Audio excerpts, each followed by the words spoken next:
السلام علیکم ورحمۃ اللہ وبرکاتہ۔ حاضرین کرام، یہ تھریڈس جو ہے ہم نے کل دوست احباب کے مشورے سے کیا۔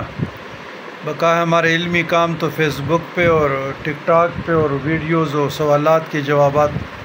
ابھی کسی نے کمنٹ کیا تھا، تو اتنا کمینہ آدمی ہے کہ کمینگی کی انتہا کے لفظ زبان سے جب نکلتے ہیں اپنے اختیار میں نہیں رہتے۔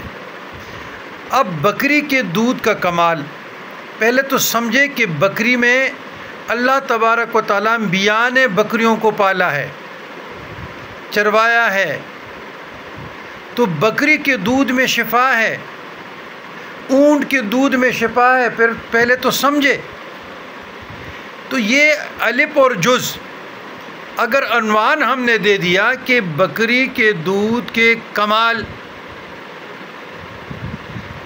اور بات ہے، فضائل اور ہیں، کمالات اور ہیں، برکت اور ہے،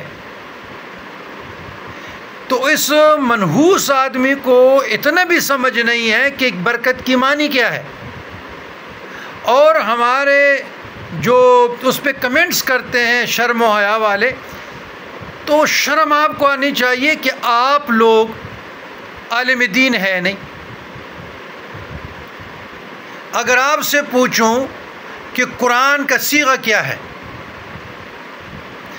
قرآن کی لغوی معنی کیا ہے، قرآن کون سے لفظ سے مشتق ہے، تو آپ جواب نہیں دے سکیں گے۔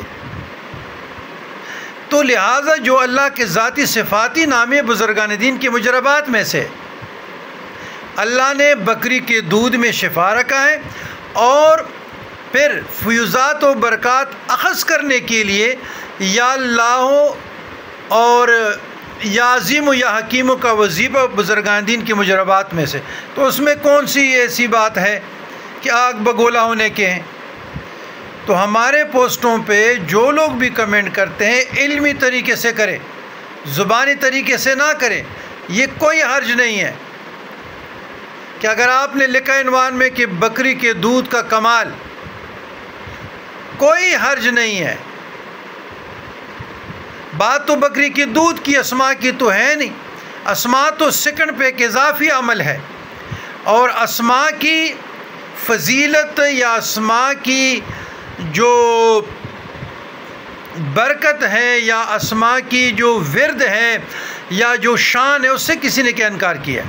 والسلام علی من اتبع الہدی۔